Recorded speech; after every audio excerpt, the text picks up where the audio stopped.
Hello and welcome to the Ice Guys. This is the show that takes you into the world of the National Hockey League. Every game, every day, from a betting perspective. With pro sports handicappers, Ian Cameron, Alex B. Smith, and various guests from the world of hockey and sports betting. And now, here's your host, Ian Cameron.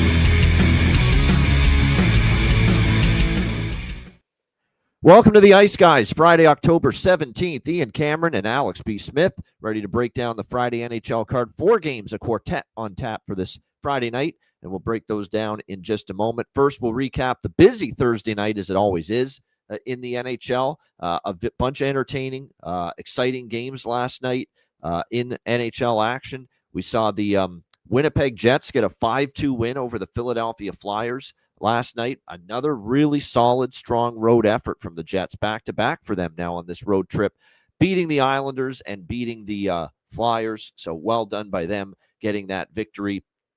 Ersson not up to the task, obviously. And that's concerning. I mean, that's another loss with Ersson in net. And does that mean Rick Tocchet deviates more toward Dan Vladar moving forward? That's something to watch when it comes to this Flyers team as far as the deviation of games started for the goaltenders there in Philadelphia, as Vladar maybe have the inside edge after another loss with Ersson in net for the Philadelphia Flyers. This was disappointing. This is the game that hurt me the most last night. It was Colorado-Columbus. There we go. We just lost our mic for a sec. I think we're good now. All right. Yeah, Colorado 4-1 last night in that game. Other than a Colorado team total over, and I know Alex had that, everything else fell short. Over by Fekta, and Columbus didn't get to the 3 goals I thought they would. I mean, Scott Wedgwood, we got to start talking about how well this guy's playing. I mean, the only kind of lackluster game he had was against the high-scoring, very potent Dallas Stars. Outside of that, with Mackenzie Blackwood sidelined, Scott Wedgwood, the other Wood is still good with Scott in net for the Colorado Avalanche. He's been very, very good. And a nice road win there for the Avalanche over the Columbus Blue Jackets by a score of 4-1 last night in that one. We saw Ottawa and Seattle, quite the exciting game there. It ended up going past regulation. And the Seattle Kraken, end up tying it, or Ottawa ties it late, rather. Seattle had the lead, and then Ottawa gets the victory last night, 4-3 in the shootout. So a nice win there for the Ottawa Senators to get back on track after that ugly game, that loss in Buffalo the night before. So good to see Ottawa get back on track. And Philip Grubauer actually, not bad, but not a goalie we trust, not able to get the win. Ottawa with the 4-3 win there in overtime over the Seattle Kraken. And look at Seattle after that 2-0 start. They've now dropped back-to-back to start this road trip. Not going to get any easier because they go to Toronto to face the Leafs on Saturday night on this road trip for the Kraken. We also saw last night one heck of a finish in Montreal, Predators and Canadiens. What more can you say about Goal Caulfield right now? And we got to call him that. He's not Cole when he's playing like this. He's Goal Caulfield right now for them. Back-to-back overtime winners. Are you kidding me? Of course, gets the overtime winner against Seattle the other night. And then last night against Nashville, not only the game-tying goal with 20 seconds left, but the game-winning goal. A hell of a release both times. Actually, the tying goal was a great shot, but it was short side. I think if you ask UC Saros, and you put him through a lie detector test, he'd probably say to you, I should have had that one. It was a great shot, but short side, the goalie's usually going to want to have that. But still, it was a great shot by Caulfield. Great release on the tying goal to make it 2-2, force overtime, and then the game winner in overtime. This is the kind of goal scoring prowess that a lot of people prognosticated that Cole Caulfield was capable of having coming out of college and starting his NHL career with Montreal. And we are definitely starting to see that now. Great comeback win for the Habs there, 3-2 in overtime, and they've gotten off to a tremendous start. Very happy for people like me that are on the point total over for the Montreal Canadiens. They've certainly gotten off to a solid start so far this year. Dobish solid in net as well. And to be honest with you, the gap between Montembeault and Dobish, it's closing right now. I think Dobish actually was better than Montembeault in the preseason in net for Montreal. So keep an eye on this. If Marty St. Louis continues to give maybe Jakob Dobish more looks in net moving forward. The Leafs 2-1 in overtime. They beat the New York Rangers. This is frustrating for the Rangers because I actually thought if you watch that game, they outplayed the Leafs. They outchanced the Leafs. They had the higher danger chances. They had a bunch of glorious chances. And people are going to look at it and say another game where they only scored one goal or got shut out. Ranger offense sucks. Well, it kind of does because at the end of the day, it's a results-oriented business. You got to put the puck in the freaking net at the end of the day. But at the same point in time, anyone that watched that game, they're getting glorious chances. There were grade A's all over the place for the Rangers in that game last night. They just can't bury the puck right now. It's not going in for them. A little bit of bad puck luck, a little bit of running into goaltenders that just look like and transform into Marty Brodeur, the late Bernie Perrant, the late Ken Dryden, you name it. It's just like that. Now, that's what Anthony Stolarz looked like last night against that New York Rangers team. He was great. So, yeah, the offense stinks right now. They're not producing. But let's not all chalk it up to the Rangers are hopeless offensively. They've had their looks, man. They've had their chances. I mean, it's just not going in for them right now. And unfortunately, that's been the issue to this point in the early going for the New York Rangers. But like I said, 2-1 for the Leafs last night. That's a good sign for the Leafs that, didn't have their A game, but still, thanks to their goaltender, thanks to an offensively challenged opponent, they were able to still get the win. Matthew Nyes was very good last night. In fact, Easton Cowan in 2 games with Matthews and Nyes on the top lines. That line has looked solid for the Leafs. So that's definitely a positive for Craig Berube's team. The New York Islanders off the schneid, 4-2 over the Edmonton Oilers last night. I did cash the over in that game with the late empty netter from the Islanders. It kind of did feel like a spot maybe they could get Edmonton, after the shutout win against the Rangers. Maybe due for a lackluster performance. They finally got a better goaltending performance, and it wasn't from Sorokin. It was from David Riddick, who actually played pretty solid in net last night for the New York Islanders. But the Islanders were the better team. Islanders deserved to win that game. They had a shorthanded goal as well. They did a pretty good job against that Edmonton power play. I know Edmonton had the one power play goal from Draisaitl, but still overall the penalty kill was better. Defensive play was better, and they needed it because the defense has been ripped so far early in the season for the Islanders prior to last night, but they get the 4-2 win and a much-needed first win of the season. Vancouver, 5-3 as they hand the Dallas Stars their first loss of the season. I did end up moving on Vancouver, plus 150, and I was on the fence with it on the show, but for those of you that are Patreon members, you saw that it was on the card when it got posted yesterday afternoon. So again, that's another thing to point out. Some games when we do this show live at 2 p.m. Eastern, there's going to be some games where I'm either on the fence, I haven't fully made a decision yet, or I get information and injury stuff right before the game starts, and we add something to the card. And when we do that, Patreon members are going to see that with the Patreon card. So not every bet is going to be finalized by the time we do this show live. There's going to be some late additions to the card. So and my bargain bin was from I had a second bargain bin from that exact game as well. Miro Haskin and anytime goal. I didn't mention a word about that on the air yesterday, but that was the one that I had as my second bargain bin pick. So definitely want to sign up to Patreon to get some of those plays that either we don't get a chance to mention on the show or things that we're just going to have exclusives to Patreon.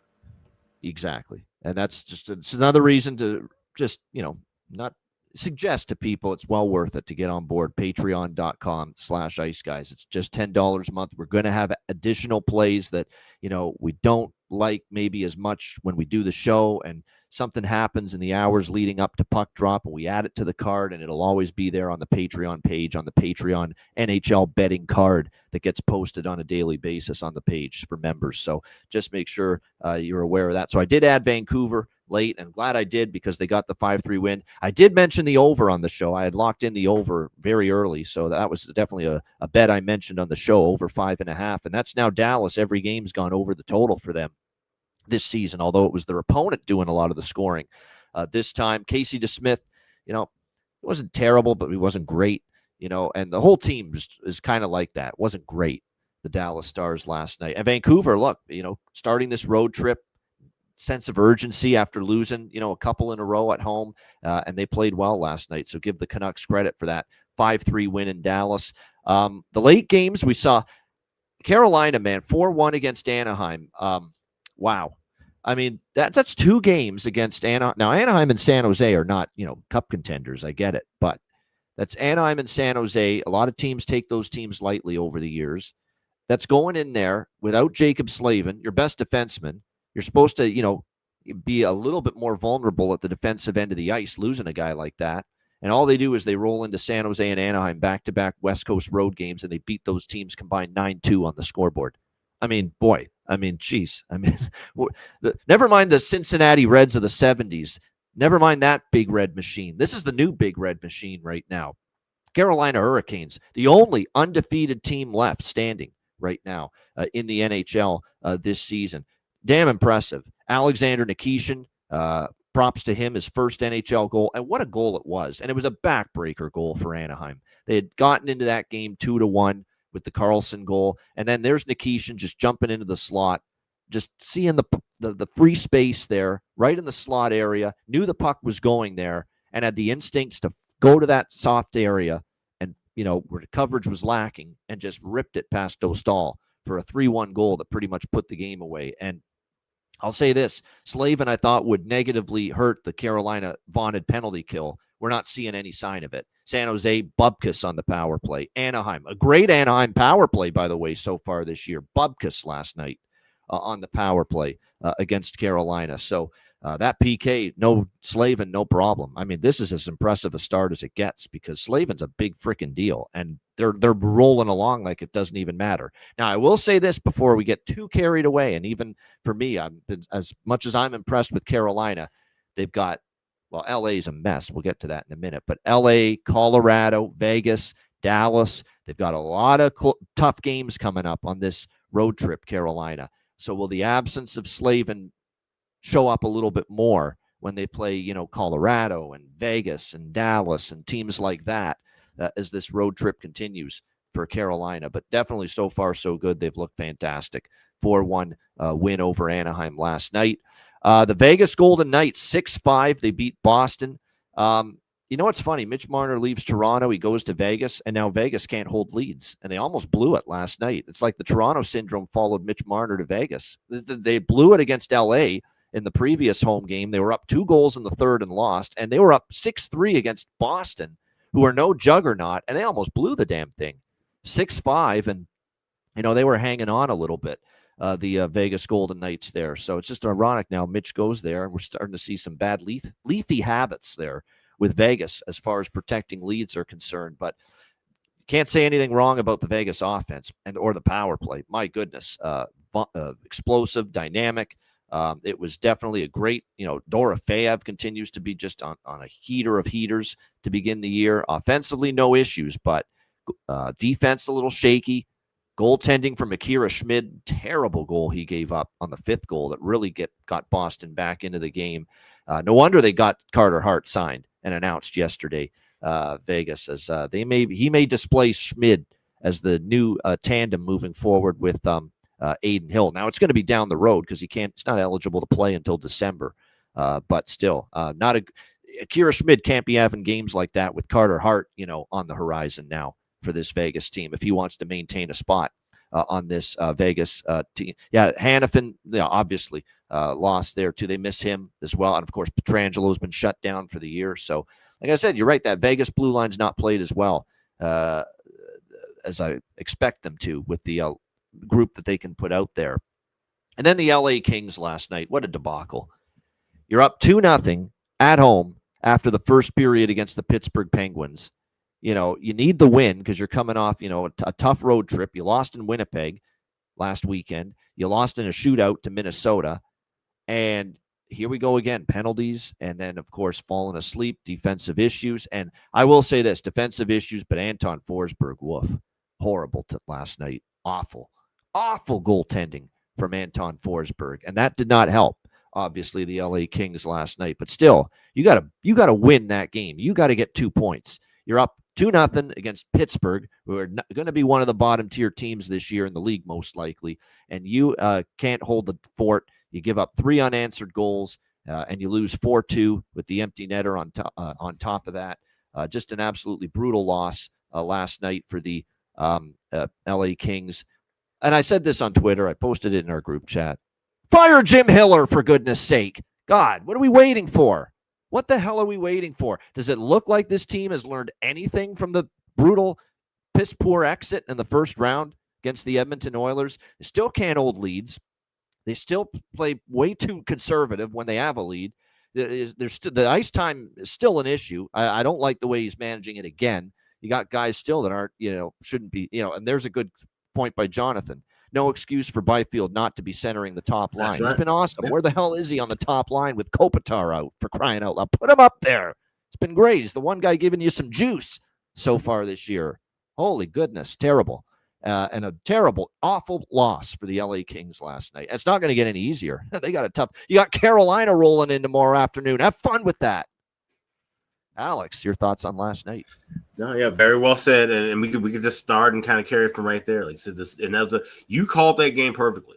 I was hesitant on that game. I agreed with you. LA should not be 2-1, laying 2-1 against anybody.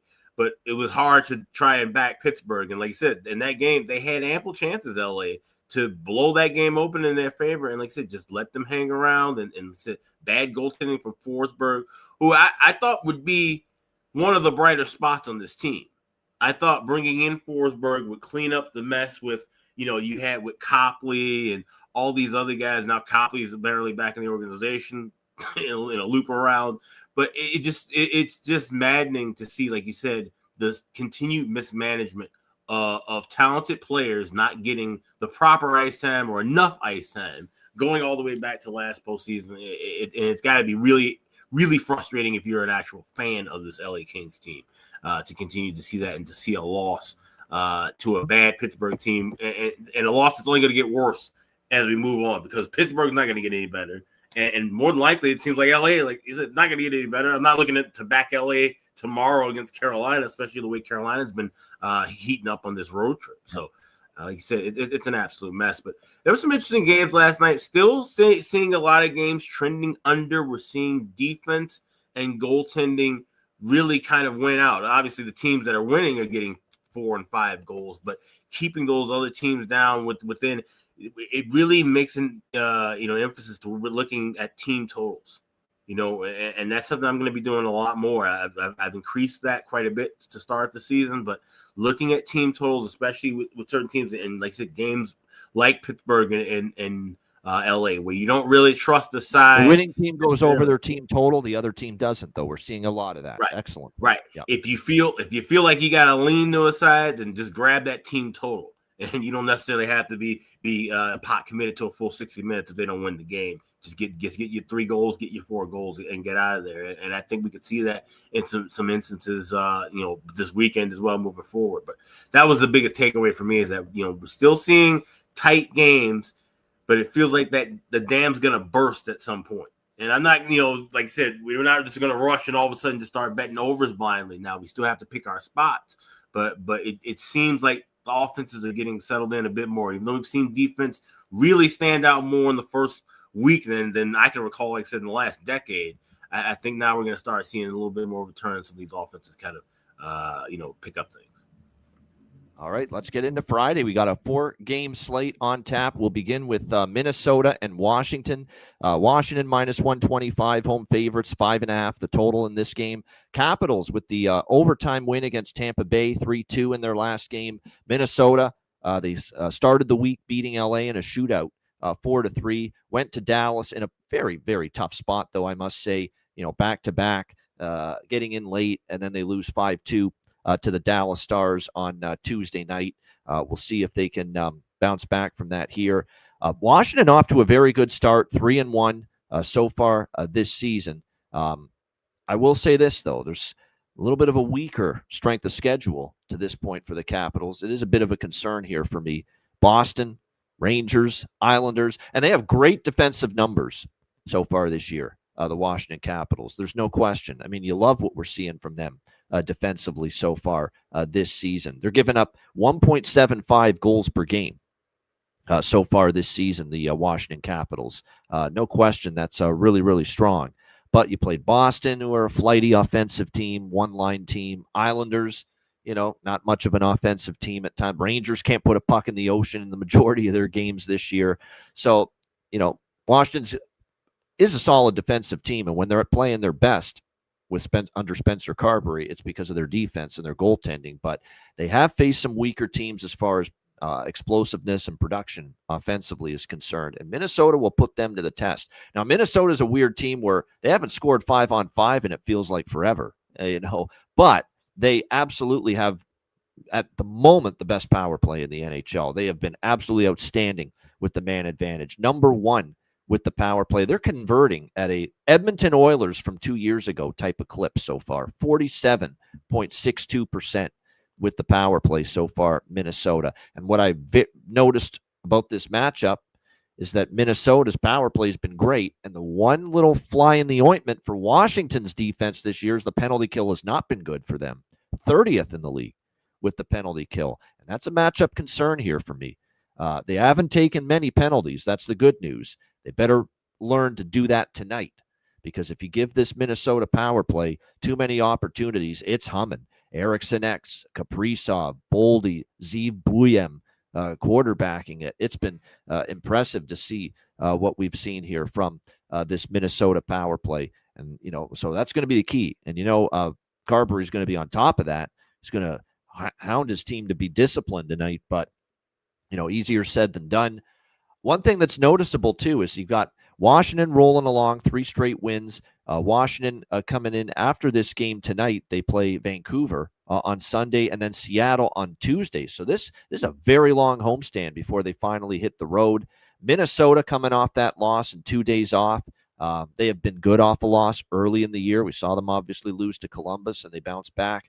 They beat LA. And one very interesting note about this series, 8-2 for Minnesota in the last 10 meetings versus Washington. They actually swept the Capitals last year in both meetings. And a totals note about this series, 6 of the last 7 head-to-heads, Wild versus Capitals, have had at least 6 goals. 6 of the last 7. So I'm on Minnesota money line here, plus 105. I like the spot for them. And, I'm a big Washington fan, just not tonight. I think there's a Minnesota spot. They've played the Washington very well over the years. I like the Wild here plus 105. I also split it up with Minnesota team total over 2.5, minus 130, hoping that we get some power play chances for Minnesota. And if they get those, they can maybe cash in on them. And I'm also on the full game over 5.5 here, minus 120. Again, 6+ goals, 6 of the last 7 meetings between the Minnesota Wild and the Washington Capitals. So Wild money line and team total over split. And Wild Capitals over 5.5 as well. Alex, Wild Capitals. Yeah, this has been a fairly one-sided affair. Like I said, 8-2 in favor of Minnesota the last 10 meetings. But you look closer, especially in the last 6 meetings. Those have been some fairly close games. And the last 2 played in D.C. have gone past regulation. So I'm liking that trend a bit. I think that this is, again, like I said, everybody's looking into the big intangible matchup tonight of Minnesota's, PP against Washington's PK.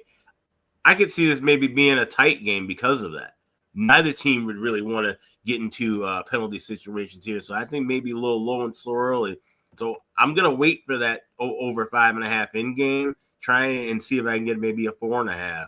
I think this one starts off a little slow, but I like overtime here. I grab plus 325 with the draw. And then I also grabbed, like I've been playing at FanDuel, overtime game winner. I have Matt Boldy at 65-1. Someone did ask me in a DM yesterday, what unit split would you, rank for this? Now, normally on a short card like today, I'm betting these quarter unit. If you're in a larger unit situation and you say you're taking a full unit on this game, I would go maybe 90% on the draw and then 10% with the goal scorer prop. So that's the way I would kind of recommend that for if you're looking to kind of balance that with your bankroll. Yeah, I've got a few props in this game. I'm on Alexei Protas. You know it. Yeah, to score a goal, of course. He's been great for Washington. So, yeah, that's the great thing. I'm on the Wild, but doesn't mean I can't bet capital props. I'd lean to Tom Wilson, too. I think he could get some offense going here. Ovi is a monster. Ovi's a monster against the Wild. There you go. Ovechkin might be his night to come to the 38 points in 25 career games against them. Yeah, that's pretty good. So if you buy into series history and one player having a good run against a particular opponent, then definitely Ovechkin props you may want to look at. And I'm going to dabble in Wild power play point props tonight. Kaprizov, Boldy, and Buyem.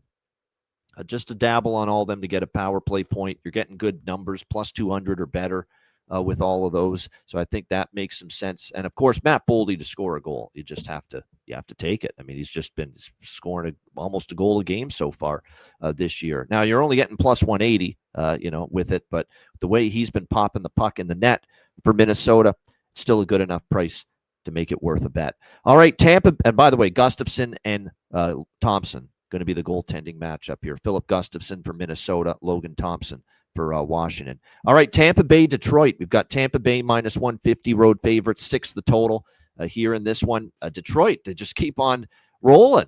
I mean, we're talking about them, right there for first in the Atlantic Division right now. That's how good of a start it's been for the Red Wings, really ever since Todd McClellan, ripped his team. They're actually they're tied for second right now in the division. Montreal's first at 4-1, but then there's Detroit, Florida, Toronto, Boston. Now, I don't know if Boston's going to last there for a long stretch, but right, they've also got 6 points at the moment right now. But yeah, Detroit's turned it around. They had that brutal first game of the year against Montreal, 5-1 loss, and McClellan lost it on his first game of the year, game 1 of 82, and McClellan's already saying, hey, we're waiting on guys to take that step.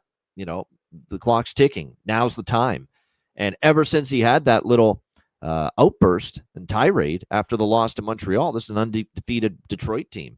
They haven't lost since. They beat Toronto back-to-back, and they ended up obviously beating Florida earlier this week on Wednesday. So a 3-game win streak here for the Red Wings, but a 3-game win streak with a resurgent Cam Talbot in net in those 3 games. He was in for both Toronto games, and he also started in the Florida game. They're going back to John Gibson tonight. And I can't believe we're saying that John Gibson of the 2 goalies is the one we've got a little more fear of right now as far as quality performance. But we only have one piece of evidence of John Gibson in a Detroit regular season game, and that's the game they lost to Montreal, and they gave up 5 goals.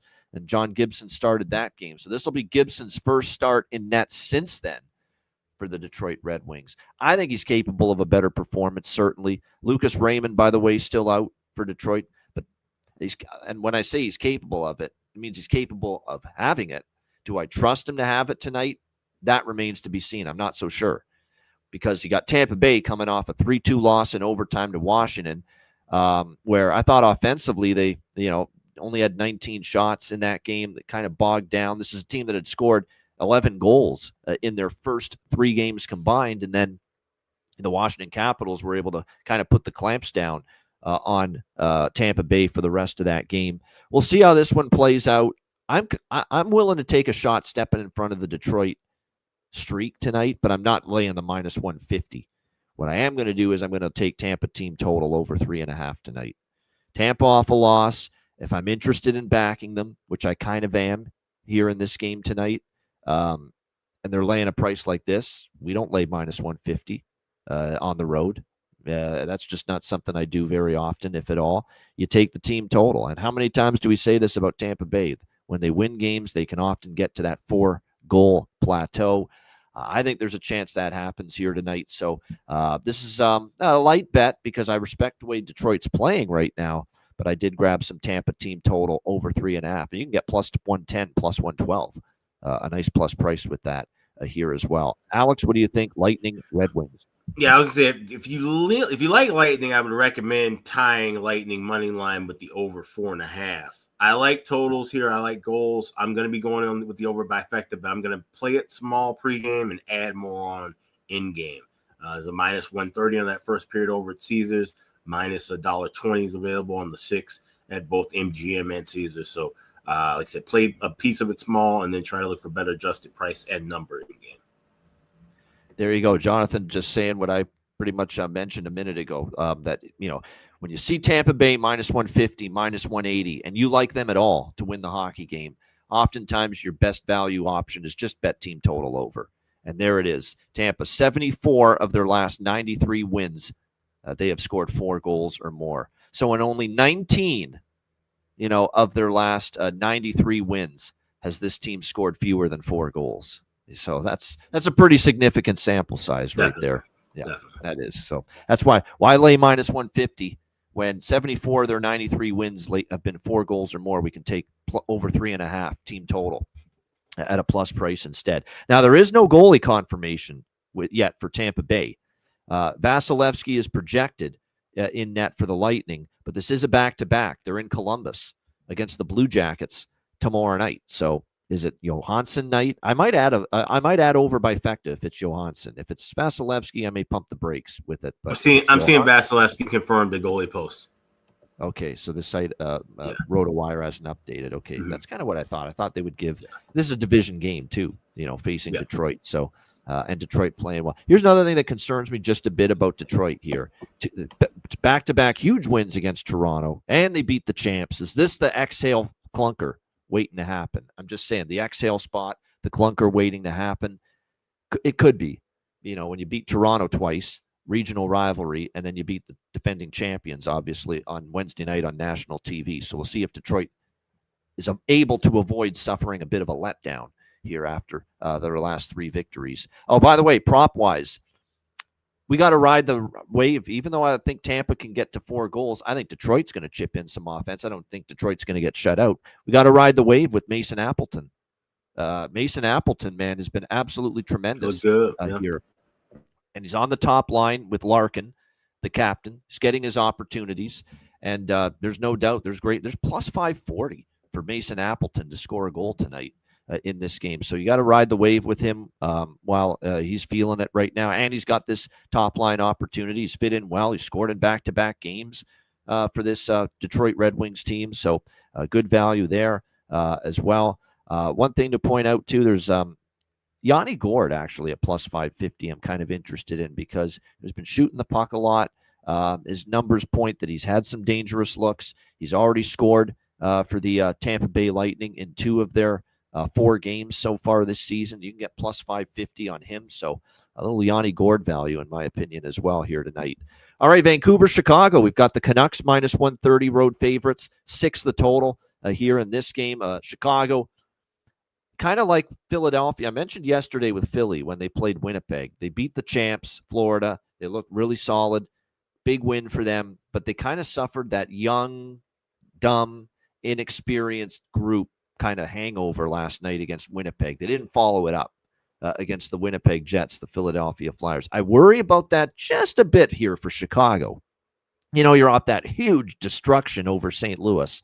Wednesday night, TNT, nationally televised game. You beat, the living tar out of the St. Louis Blues in that game. Do you have the poise, the maturity, and just have you grown that much already as a very young hockey team to not let that game get to your head that, wow, look at how good we were. We beat the hell out of a very good St. Louis team that made the playoffs last year and almost upset Winnipeg in the first round, and we beat them 8-3. Well, first of all, St. Louis was in a bit of a tricky spot coming off St. Louis was in a bit of a tricky spot coming off the 2 road games out west and against Calgary and Vancouver. I think Chicago kind of jumped on them early. And then the other thing is what Ben is saying in the chat. Hofer was not good in that game. It was one of the worst games he's played. He's played some really much improved hockey for the Blues in net the last couple years, but that was definitely one. That was early in his NHL tenure with St. Louis. Joel Hofer on Wednesday night against Chicago, fighting the puck, didn't track it well, just off the mark, off his game, and Chicago, had things rolling offensively. That's 2 wins in a row for Chicago. We'll see if they can build on it. Vancouver needed a win. They started 1-3. The only win was Calgary 5-1 at home, where they basically took advantage of the Flames on a back-to-back, having played in Edmonton the night before. They get a nice 5-3 win. Again, Casey DeSmith in net, not Jake Ottinger, so they got an advantage there. But that was a better performance for sure from the Vancouver Canucks. It was a very good second period in particular. Demko kind of held them in there. First period was not great. They were down 2-0. Demko kept them in it. Dallas was definitely all over Vancouver early, but second period was one of the best periods that Vancouver's played all year. They outshot Dallas 12-6. Maybe Adam Foote got after them in the first intermission, and that's when they erupted for that 4-goal second period to take a 4-2 lead, and they eventually won that game by a score of 5-3. Goaltenders for this game, we expect Kevin Lankinen, obviously, on the back-to-back. And again, this is a guy that used to be with the Chicago Blackhawks, too. So You're talking about former team Angle here in this game. Spencer Knight projected for Chicago. Nick Foligno still out, obviously, for Chicago. And then on the Vancouver side, no changes. Still Teddy Bluger, Derek Forbert, Niels Höglander out for them. Very interesting game. I was so impressed with Chicago. I did the smallest of sprinkles tonight on the Blackhawks at plus 110, but it's just a very light bet. I worry about the spot a little bit for Chicago after a win like that. And I also worry about the fact that Vancouver has completely owned them. Vancouver's beaten Chicago 10 straight times going into tonight. So it looking to snap an ugly head-to-head losing streak, the Chicago Blackhawks over against the Vancouver Canucks. Will they be able to? We'll see. They've got the rest advantage. That's certainly on their side. But, yeah, just a small lean, Chicago plus 110. I'm going to wait. I'm going to look for a 5.5. If I get a 5.5, I'll bet over at that number. I'm not going to bet at pregame, though, right now at 6.5. Alex, what do you think here? Vancouver, Chicago. Yeah, it's an interesting battle. You got, two teams who, like I said, have had their shaky start, but you have Vancouver looking good off of last night's win against Dallas, and that seemed like it was kind of a bit of a flat spot, tricky spot for Dallas in a sense too. In Vancouver, like I said, giving Dallas fits in matches. It was a good matchup as well, getting the backup. Same kind of deal with Chicago. You could say that, like I said, tricky spot off of the trip, backup goalie who wasn't sharp. So you don't want to read too much into either victory. In the grand scheme of things, I think Chicago is just simply the better team of these two groups. I think they're in better form right now. I like the confidence that's being built from this team. I liked what was said with Nazar and Bedard afterward, how they talked about with St. Louis. They still had in their mind that Winter Classic game and how badly they played that day and how that kind of, they remember that every time they play St. Louis. Well, here's a team you should remember kicking your ass 10 times straight in a row. And there were some good, tough battles in those matchups. I remember a couple of day games where Vancouver came in and the Hawks played well, but just kind of ran out of steam. That should change now. This is a completely different makeup of a team that I've seen. Like I said, trailing back to the end of last year, I like the Hawks in the spot. I grabbed them earlier. I got plus 122. Like I said, money has come pouring in now where we're seeing $1.10, $5s. So you need to grab the best price that you can available with that. But I like the Hawks to win this game here. I am running back to the well with Colton Dock, anytime goal scorer, but he is not my bargain bin. I have another player from this game that'll be my bargain bin special. No doubt. All right, bargain bin special coming from this game later on in the show. Very interesting to see how it goes. Like I said, Brock Besser obviously has had a good start to the year for the Vancouver Canucks once again. Big win to snap the losing streak. And like I said, will they be able to build on it? They have owned Chicago, but it's starting to look like it might be a little bit of a different Chicago Blackhawks team this year, at least if the first few games are any indication. For props for me, Frankie Nazar, Frank the Tank, 100% goal prop. Got to take it. I mean, he's red hot right now. There's a couple good selections here from this game. No, my bargain bin's from another game, but there is one that I did give consideration for bargain bin here in this game, and it's a guy that scored a couple goals now for Chicago. He's facing an old team here as well, Mr. Soupman, Ilya Mikheyev. I think definitely worth a look here for the Chicago Blackhawks tonight in this game. So Nazar, Mikheyev for goal props, really liking that. Don't mind the shot with Colton Dock as well because he's still up on that top line. For Vancouver, I think there was a couple I was looking at for them here as well. Let me just get the prop notes in front of me here because I think I did take a 1 or 2 for the Canucks. Oh, yeah, Drew O'Connor again because he's still on the top line for the Vancouver Canucks. Drew O'Connor, it's kind of like the Colton Dock theory where, it didn't work out last game, but he's on the top line. There's still some pretty good value there with him going into this game. So, Drew O'Connor, I think, worth a shot here for Vancouver tonight. All right, our final game for Friday night, San Jose Sharks, Utah Mammoth. We've got Utah. Speaking of Mammoth, how about this Mammoth price? Minus 260 here for Utah as home favorites. The total here sitting at 6.5, shaded to the under. This is a run it back bet for me.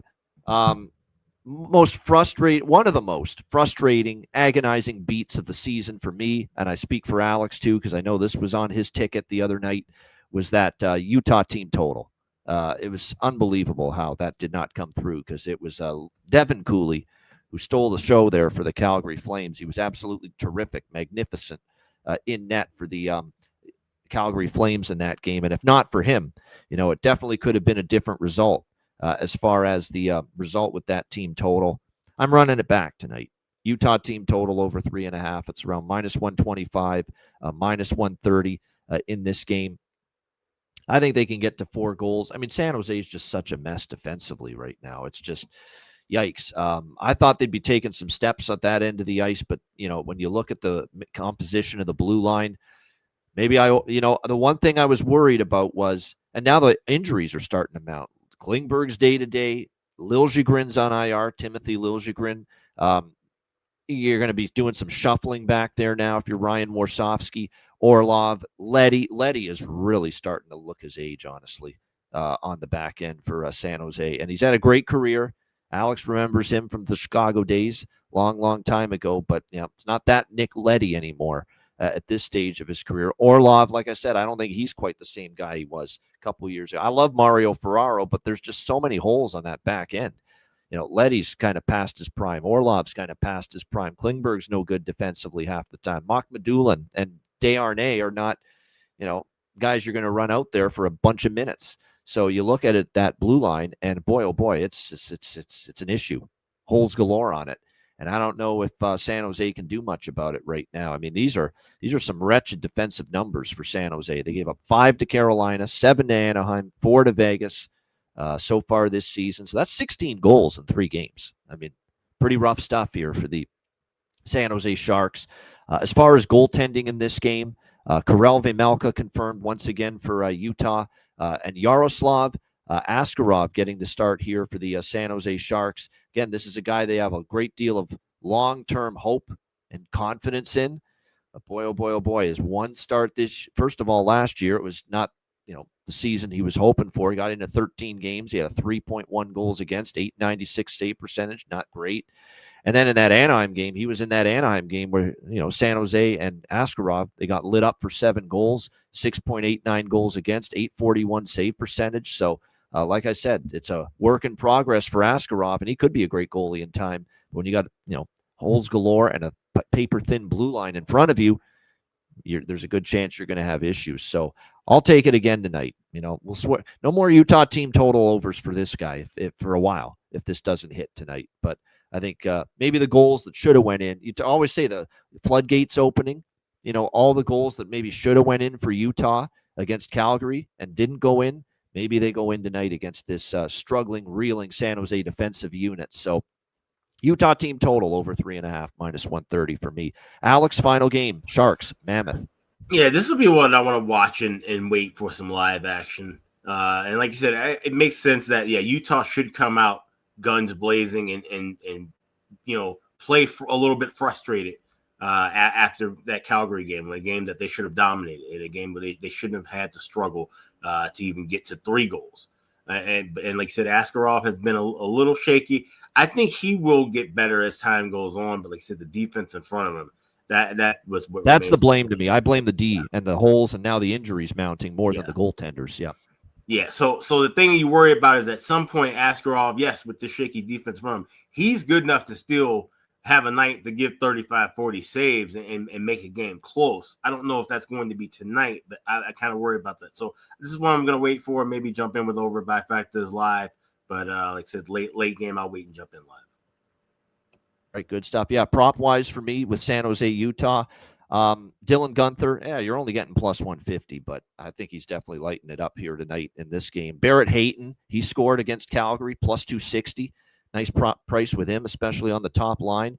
And then for San Jose, at the moment, it's looking like we could have a bit of a new look top line with Macklin Celebrini centering it with Jeff Skinner, and Philip Kurashev right now slotted on the top line with Macklin Celebrini for San Jose. So some value with Kurashev and Skinner tonight, in my opinion, to find the back of the net. So I got Skinner at +432 and Kurashev at +480 to find the back of the net tonight for the San Jose Sharks playing with Celebrini. So like I said, some pretty good value if they're going to be playing up there on that top line. All right, great stuff. Shout out to everyone in the chat. Hit the like button. We appreciate it very much. And thanks for joining us on this Friday. A reminder, wizardsportspicks.com. Make sure you check that website out. Great roster of handicappers. Tons of plays this weekend. We got NHL, of course, college football, NFL, NBA is going to start next week. So, like I said, great time to check out all the great handicappers, including me, Alex B. Smith, and Matt Robinson, and many others at wizardsportspicks.com. So make sure you check it out at the website there.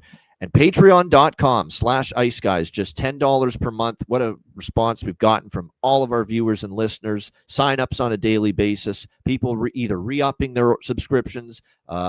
People put their subscriptions on pause during the off season, and now they're getting their subscriptions reactivated. We've got some brand new first-time subscribers as well. We got a bunch of new subscribers from all different categories. So we appreciate it very much. We've heard your requests. We've taken your feedback into account, and we've a lot of it was we wouldn't mind seeing the daily betting card get posted a little bit earlier, and so we have listened. We're trying to get it closer to 5 p.m. Eastern now instead of there were times I'd post at 6:30 p.m. Eastern, 6:45 even, right before puck drop. So we're going to try to give you guys. It's a balancing act. We're trying to make sure we post it so that we don't have to add anything after that. Once we post it, that's the final card. So that's what we're trying to do. But we also want to post it early enough so that you guys can see it, you guys can take advantage of it, and you guys can get your bets in, obviously, before puck drop.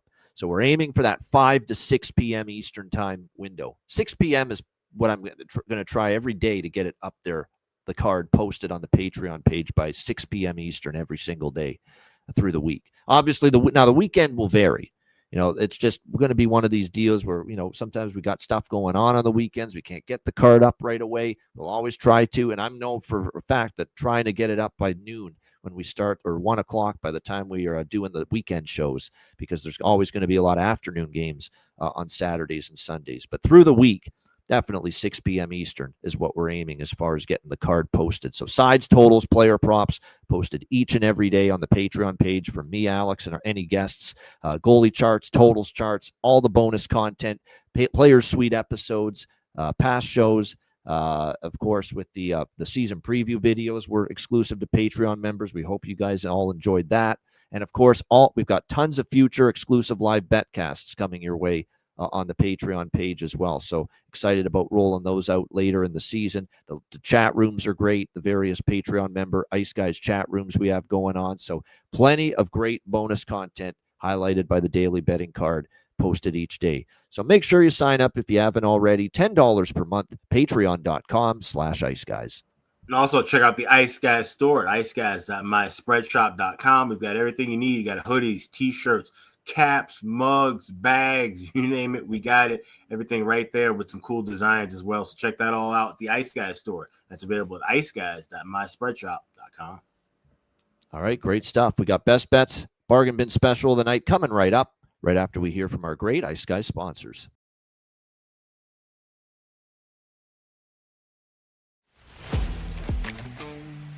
Wizard Sports Picks, featuring the finest handicappers in the universe.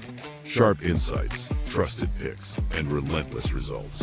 We strive to help you become consistent winners. This is Wizard Sports Picks.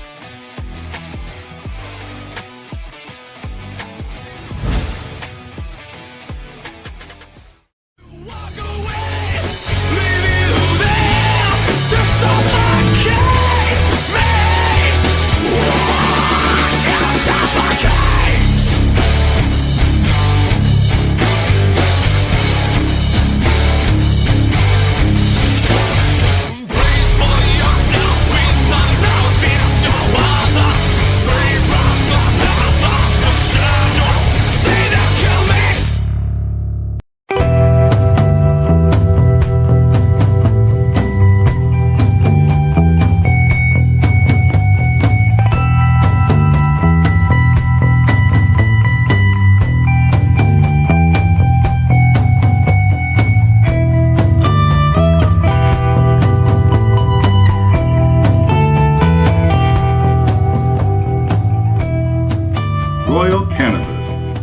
where the kings and queens shop. All right, thanks to all our sponsors. Make sure you check out, too, our brand new smoke sponsor, RoyalCannabisShop.com. Promo code Ice Guys, 20% off. All right, bargain bin special of the night from this 4-game NHL slate. Alex, bargain bin special, what do you got? Yeah, head over to the west side of Chicago. Got the Hawks taking on the Vancouver Canucks. And like I said, I do like Helton Dock to get a goal, but he's not my bargain bin special. It's another guy on the top line. It would be Andre Burakovsky. You get anytime goal. I see as high as plus 475 at DraftKings. Seen plus 375 at a couple of places. So best price available is plus 475. I grabbed something a little lower than that, but I like him to get a goal. I think that first line is going to be rocking and rolling. Of course, Connor Bedard going up against the team he rooted for as a child, the Canucks. So should be some energy from that top line. Should be some energy from this whole team, like we've been continuing to see, and hopefully from that crowd as well. So Andre Burakovsky, anytime goal scorer, is my bargain bin special for this Friday night. All right, Andre Burakovsky, north of plus 400 for Alex B. Smith with his bargain bin special. And I'm going with 2 tonight for bargain bin special because I like them both. One is from the Chicago game, and I'm going to go with one that I've already mentioned earlier from the Tampa Bay Detroit game. I'm going with Mason Appleton for the Detroit Red Wings, plus 540. That's a great price. Top line, scored in back-to-back games. Phenomenal value there with Mason Appleton surging on that top line right now for Detroit, plus 540 for my first bargain bin. My other bargain bin, former Canuck. He's scored in multiple games now for Chicago. Ilya Mikheyev at plus 430. To find the back of the net for the Chicago Blackhawks. So there you go. Mason Appleton for Detroit, plus 540. Ilya Mikheyev, Chicago, plus 430 for my 2 bargain bin specials of the night on this Friday. All right, best bets. Alex, what do you like for best bet? Like I said, Friday night, 7:30, rocking home crowd. This should be hopefully the continuation of the growth that we've seen over these last 5 games, and hopefully the Hawks can get 2 points at home. So give me Chicago, plus $1.10 on the money line is my best bet tonight. Chicago, plus 110 against Vancouver. Best bet for Alex B. Smith. And my best bet, we're going to go to the Minnesota Wild. I'm going to become Terry Edelman's best friend after if he hears this. But I like Minnesota. I really do. I like that they're off that loss to Dallas. They're off 2 days following that defeat. I know Washington's rolling with 3 straight wins, but other than the win against Tampa Bay, they faced Boston, Islanders, Rangers. It's been a bit of a sisters of the poor as far as quality of opponent here early in the season for the Washington Capitals. I don't like that their penalty kill has struggled, and now they go up against the number 1 power play in the NHL in Minnesota. Now, they could avoid this problem by just not taking penalties, and maybe they stay out of the box, but if they don't, it could open up some trouble here tonight for the Washington Capitals. And we have series history on our side. Minnesota 8-2 in the last 10 meetings against Washington. So Minnesota Wild, also the same price, plus as Chicago that Alex just mentioned, plus 110 for the Minnesota Wild. That is going to be my best bet here for this Friday NHL card. Shout out to everyone in the chat.